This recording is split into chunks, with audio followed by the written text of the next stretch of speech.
Good evening all. Welcome to my YouTube channel Agri Business A Journey.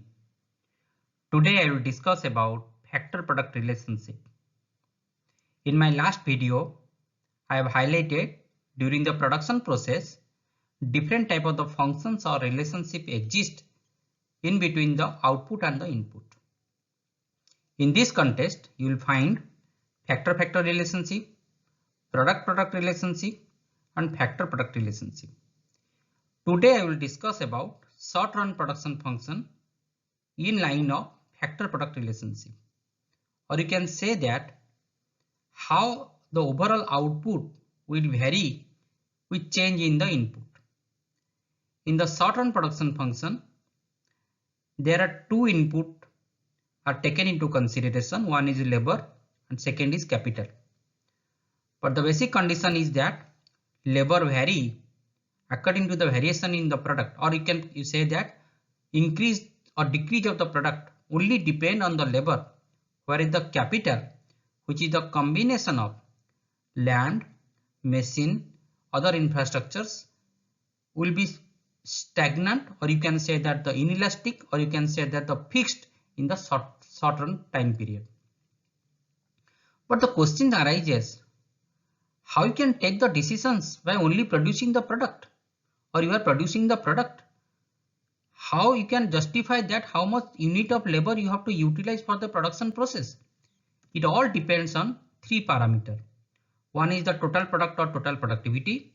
Second is the average productivity, and third one is the marginal productivity. Again, question arises, if anyone can take the decision through total productivity, then why go for the average productivity and the marginal productivity? Total productivity is only concerned that an entrepreneur or an organizer only thinking about how to increase the production. They are very least concerned that how much cost they have been incurred or how much unit of input they really require for the production process. Their only mindset is that how to increase the production. Average productivity is that point, or average productivity will be considered in those sense at least an entrepreneur or an organizer thinking about some amount of the profit. If the average productivity is a little bit higher than the average cost, then definitely an organizer will get some amount of the profit. Marginal productivity will connected with the marginal cost, or you can say that an organizer, if he or she will think about the maximum profit, then and then only they will consider the marginal productivity. Short-run production function you can learn in a better way if you can understand law of diminishing marginal utility. Law of diminishing marginal utility, and here the marginal productivity, the behavioral changes are almost similar for taking different type of the decision making process. When you are establishing a model, there are some assumptions. You all know that labor is vary, whereas the other capitals are fixed. Technology almost given. There is very no change of the technology in a short span period. Limited substitution of the one factor for the other. You know that if there will be the unlimited substitution, then there may be the chances that if you reduce one unit of machineries, you require large number of the labor to be replaced. It is quite difficult. So assumption is there, a very limited substitution of one factor for the other. Another important assumption is the perfect divisibility of both input and output. It means to take the decision, you have the ability to make it bifurcated or fragmented.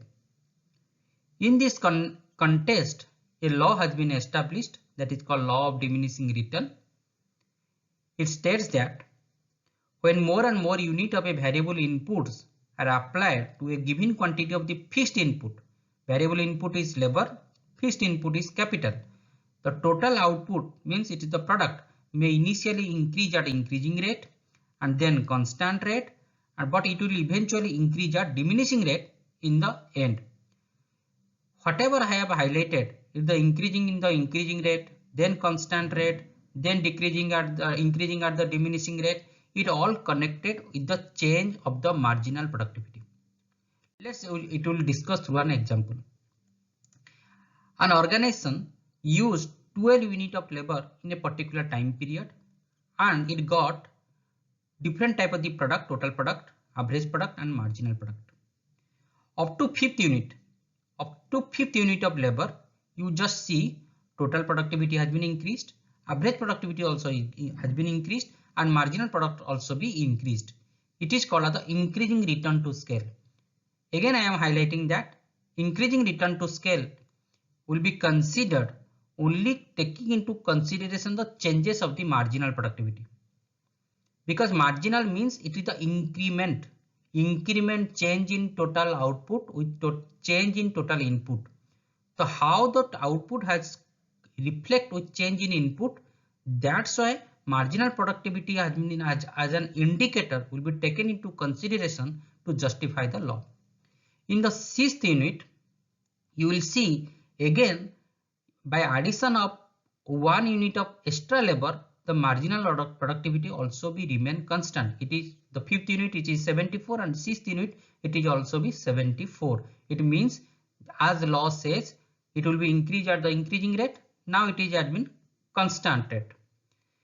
Then after that, you will see your marginal productivity will be going down or it will be decreases in a subsequent addition of the labor. In 7th unit, it is 68. Up to 10th unit, it is 14. Then after that, it will go into a negative direction. Then question arises, as an entrepreneur,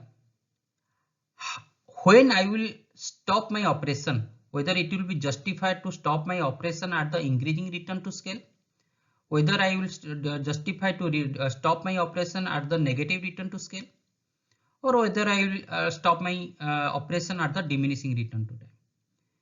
Normally, when everything is good, your total productivity has been increased, average productivity has also been increased, and the marginal productivity has also been increased, then no one will stop its operation. When at the negative return, when the marginal productivity is negative one, means addition of extra labor will reduce your overall productivity or total production, then definitely will not go for extra addition of the labor for the production process.